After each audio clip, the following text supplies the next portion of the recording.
माँ, आज तो नेहा की वजह से हम बच गए, वरना बुआ जी ने तो हमें फंसा ही दिया था। उन्होंने कहा था अपने बेटे बहू के साथ खाने पर आएंगी और अपने दूसरे रिश्तेदारों को भी लेकर आ गई।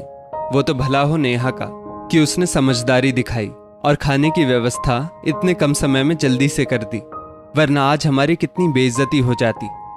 गौरव अपनी माँ कामिनी जी से कहता है, हाँ हाँ ठीक है, 2-4 लोगों का खाना ज्यादा क्या बना लिया बहू ने, कौन सी बड़ी बात हो गई। शुक्र मनाओ कि वो लोग आए थे, अगर नहीं आते तो कितना खाना बर्बाद होता। अपनी बीवी की छोटी सी समझदारी पर तुम इतना उछल रहे हो, सारा खाना बर्बाद हो सकता था, ये नहीं सोच रहे हो। कामिनी जी बोली। नेहा बोली, रहने दीजिए, आप क्यों मेरे लिए माँ जी से बहस करते हैं। इतना भी कोई बड़ा काम मैंने नहीं किया, बस मुझे ये अंदाजा था कि बुआ जी अपने बेटे बहू के घर आई है तो घर वालों को भी तो लेकर ही आएंगी, इसलिए मैंने थोड़ी ज्यादा व्यवस्था कर ली।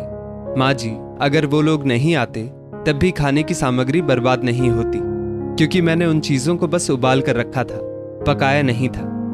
इतना कह नेहा वहां से चली गई। नेहा एक घरेलू और समझदार महिला थी।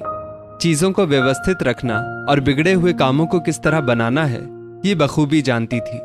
कामिनी जी कभी भी किसी के सामने उसकी तारीफ नहीं करती थी, हर वक्त अपनी बेटी से तुलना या फिर दूसरी औरतों की तारीफ करती थी। नेहा को तो अब आदत हो गई थी, परंतु गौरव को कभी कभी अपनी पत्नी के लिए बुरा लगता था। कुछ वक्त बाद तीज का त्योहार था। नेहा की ननद कविता हर साल तीज मनाने मायके आती थी। कामिनी जी नेहा से बोली, बहू, कविता और दामाद जी को तीज पर आने का न्योता दे देना और उसके कपड़े और श्रृंगार का सामान भी मंगवा लेना, कहीं भूल मत जाना। नेहा के सिर पर ऐसे ही इतनी जिम्मेदारियां थीं। उसने सोचा कहीं भूल ना जाए, इसलिए उसने अपनी ननद को फोन करके तीज पर आने का न्योता दे दिया और तैयारियों में जुट गई। इधर सास ने बुआ जी को भी तीज पर आशीर्वाद देने के लिए बुला लिया। तीज के त्योहार के लिए 2 दिन बचे थे। कामिनी जी कविता से फोन पर बोली, कविता, 2 दिन बाद तीज है, तुम अभी तक नहीं आई, बहू ने तुम्हें फोन नहीं किया क्या। माँ, मैं नहीं आऊंगी। ये क्या बात हुई, भाभी ने बस मुझे फोन करके कह दिया, एक बार भी मेरी सास या मेरे पति को नहीं कहा। क्या मैं अपने पति के बिना तीज का त्योहार मनाऊंगी। कामिनी जी ने बेटी को बहुत मनाया, तब जाकर वो आने के लिए मानी। अगले दिन जब कविता आई तो मुंह फुलाकर बैठी थी। नेहा बोली, दीदी, आपके लिए साड़ी और श्रृंगार का सब सामान मंगवा दिया है, एक बार देख लीजिएगा। भाभी, मेरे असल श्रृंगार को तो आपने न्योता दिया ही नहीं, अब ये सब करने का क्या फायदा। कविता बोली। गौरव बोला, क्या बात है दीदी, आप नाराज क्यों हैं। कविता ने अपनी नाराजगी का कारण बताया। बुआ जी भी आई हुई थी। बुआ जी बोली, हाय हाय बहू, ये क्या बात हुई, बिना पति के कोई तीज करता है। मैं समझती थी तुम बहुत समझदार हो, पर यह भूल तुमसे कैसे हो गई। कामिनी जी बोली, एक घर को संभालने में बहू की ये हालत है और उस पर मेरा बेटा उसकी तारीफ करते थकता नहीं और मुझे कहता है कि मैं बहू की तारीफ नहीं करती हूं। हर कोई अपने सवालों की छड़ी नेहा की तरफ किए हुए था। नेहा उदास स्वर में बोली, माँ जी, मेरे ध्यान से बिल्कुल उतर गया। तीज की तैयारी में मुझे ध्यान ही नहीं रहा कि मुझे जीजा जी को भी बोलना है। मैंने सोचा दीदी आएंगी तो जीजा जी भी आएंगे। वहीं कविता के पति मनोहर बाबू बैठे थे। वो बोले, भाभी जी, हम इतने भी बेकार नहीं कि जहां पत्नी जाएगी वहां उठकर साथ चले जाएंगे। अरे ससुराल में जब तक इज्जत ना मिले कोई क्यों आएगा। अगले दिन सब मिलकर पूजा कर रहे थे। सबके चेहरे पर हंसी थी, पर नेहा का चेहरा उदास था। कामिनी जी बोली, अब मुंह लटकाने से क्या फायदा बहू, गलती की है तो सब बोलेंगे ही। नेहा बोली, माँ जी, मानती हूं मुझसे भूल हुई, पर क्या ये भूल इतनी बड़ी थी। बहू अगर कुछ अच्छा काम करे तो तारीफ नहीं मिलती, पर छोटी सी भूल हो जाए तो सबकी उंगलियां उसकी तरफ क्यों हो जाती है। आखिर बहू भी तो इंसान है, हो सकता है कभी भूल उससे भी हो जाए। आस पड़ोस की सब औरतें पूजा कर रही थी। सबने कविता की साड़ी की बहुत तारीफ की और कहा, नेहा, मानना पड़ेगा, तुमने अपने और अपनी ननद में कभी भेदभाव नहीं किया। खुद से बढ़ चढ़कर अपनी ननद के लिए करती हो। हम सब ने व्रत किया है, पर तुमने हम सबके लिए पूजा की व्यवस्था की। मानना पड़ेगा कामिनी जी, आपको सर्वगुण संपन्न बहू मिली है। ईश्वर से प्रार्थना करेंगे हमें भी ऐसी ही बहू मिले। नेहा हाथ जोड़कर सबसे बोली, अगर कोई भूल चूक हो गई हो तो मुझे माफ कीजिएगा। सब कथा सुनकर अपने अपने घर चले गए। कविता कामिनी जी से बोली, देखा माँ, वाहवाही लूटने के लिए कैसे भाभी सबके सामने सती सावित्री बनकर खड़ी हो गई, पर अपनी गलती के लिए अभी तक इनसे माफी नहीं मांगी है। बुआ जी बोली, हाँ बहू, घर के दामाद की इज्जत करना तो घर की बहू की जिम्मेदारी होती है, और तुम सब संभालती हो तो कौन सा बड़ा काम करती हो। यही सब काम तो हम लोग भी करते थे। 4 लोगों का खाना बनाने में मेहनत ही कितनी लगती है। नेहा चुपचाप वहां खड़ी थी। गौरव उसके पास आकर बोला, तुम्हें क्या लगता है, अगर तुम बड़ों को जवाब नहीं दोगी तो वो तुम्हारे लिए प्यार लुटाएंगे? बुआ जी, आप सब जो नेहा पर उंगलियां उठा रही हैं, याद है आपको? आपके पोते के मुंडन में हम सब गए थे।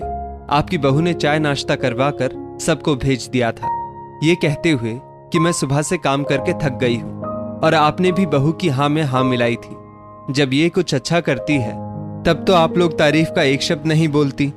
छोटी सी भूल क्या हो गई, सबकी उंगलियां इसकी तरफ खड़ी हो गई। बुआ जी बोली, गौरव कैसी बातें करते हो? उस दिन तुम्हारी माँ ने कहा था घर पर कोई नहीं है, वो बस अकेली आएंगी। बाद में तुम सब आ गए थे तो बेचारी मेरी बहू क्या करती? गौरव मुस्कुराकर बोला, अभी ज्यादा दिन नहीं हुए हैं बुआ जी, आप बस बेटे बहू के साथ आने वाली थी, परंतु अपने 4 रिश्तेदारों को भी लेकर आई। मेरी पत्नी ने किसी को भूखा नहीं भेजा, उसकी तो तारीफ किसी ने नहीं की। कामिनी जी बोली, गौरव अपने बड़ों से क्या ऐसे बात करते हैं? क्या तुम्हारे लिए बस तुम्हारी पत्नी की इज्जत मायने रखती है, अपने बहन बहनों की कोई इज्जत नहीं? गौरव बोला, माँ, बहू बेहतर करे तो तारीफ नहीं, और भूल करे तो सबकी उंगली उठ जाती है। आखिर क्यों? अगर दीदी और जीजा जी इस घर को अपना मानते हैं तो बिना बुलाए भी आ सकते हैं। बेटी व्रत करे तो ढेर सारा आशीर्वाद, और बहू के हिस्से में शिकायतें। ऐसा क्यों? जिस तरह आपकी बेटी आपके दामाद के लिए पूजा कर रही है, आपकी बहू भी तो आपके बेटे के लिए व्रत कर रही है। कम से कम यही सोचकर आज इस पर उंगलियां नहीं उठाती। जब मनोहर बाबू को लगा कि बात बिगड़ रही है, उन्होंने कहा, माँ जी, साले साहब सही कह रहे हैं, कविता के साथ भाभी ने भी व्रत किया है। चलिए अब इस बात को यहीं खत्म करते हैं। नेहा बोली, मैं कपड़े बदलकर आप लोगों के लिए खाने की व्यवस्था करती हूँ। कामिनी जी बोली, बहू तुमने व्रत किया है, मैं रात को खाना नहीं खाती, पर क्या सब लोगों के लिए तुमने कुछ नहीं बनाया है? गौरव बोला, हाँ माँ, मैंने ही मना किया था। बुआ जी तो अपने घर पर खाएंगी, आपको खाना खाना नहीं है, तो मैं और जीजा जी बच्चों को लेकर बाहर जा रहे हैं, तो आज अपनी बहू को आराम करने दीजिए। नेहा कुछ बोलना चाह रही थी, पर गौरव ने इशारे से उसे रोक दिया। बुआ जी बुदबुदाते हुए बोली, चलो कामिनी, अब मैं भी घर जाती हूँ। जब बेटा ही अपना नहीं हुआ तो बहू से क्या शिकायत करना। उनके जाने के बाद कामिनी जी कुछ बोलती, उससे पहले ही गौरव बोला, माँ, बहू से अगर छोटी सी भूल हो जाती है तो आप सबकी उंगलियां उसकी तरफ खड़ी हो जाती है। ये तो सही नहीं। आखिर वो भी औरत है, उसे भी तकलीफ होती है, कभी उसकी जगह रहकर देखिए। और वो बाहर चला गया। अगले दिन कविता आराम से सो रही थी। इधर नेहा सुबह से ही रसोई में पारण की तैयारी में जुटी थी। सब कुछ बनाकर हर किसी को खिलाकर फिर बुआ जी के घर खाने की सामग्री भिजवाई। जहां सब खाना खा रहे थे, गौरव ने खाने का एक निवाला नेहा के मुंह में दिया और बोला, सबके लिए करती हो, कभी अपने लिए भी सोचा करो। यहाँ उंगलियां उठाने वाले 1000 होंगे, परंतु तारीफ का एक शब्द नहीं मिलेगा, तो अपने लिए आवाज उठाना सीखो। गलती पर माफी मांगती हो तो अच्छा करने पर तालियों की भी हकदार हो। नेहा मुस्कुराते हुए खाना खा रही थी। इतने में कामिनी जी बोली, बहू खाना खा लो, फिर थोड़ा आराम कर लेना, दोपहर के खाने की व्यवस्था मैं देख लूंगी। गौरव ने मुस्कुराकर माँ की तरफ देखा। कामिनी जी बोली, मानती हूँ सास हूँ, पर उससे पहले एक औरत भी हूँ, मुझे भी उसकी चिंता होती है।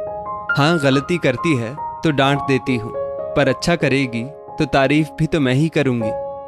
इतना कहकर कामिनी जी मुस्कुराते हुए चली गई और इधर गौरव ने नेहा को गले से लगा लिया। सच कहा है किसी ने, ससुराल या परिवार में अगर पति और घर वालों का थोड़ा सहयोग मिले तो अपनी गलती को भी सुधारा जा सकता है। जहां अपने बड़ों के कुछ कटु शब्द सुनने को मिलते हैं, वहीं अगर पति के प्यार भरे शब्द मिले तो हर तकलीफ मिट जाती है। गलती करने पर बहू डांट की हकदार है तो बेहतर करने पर तारीफ की हकदार भी हो सकती है। दोस्तों, इस स्टोरी को लेकर आपकी क्या राय है, नीचे कमेंट करके ज़रूर बताइएगा। और ऐसी ही और भी बेहतरीन वीडियोस के लिए हमारा पेज ज़रूर फॉलो करें। धन्यवाद।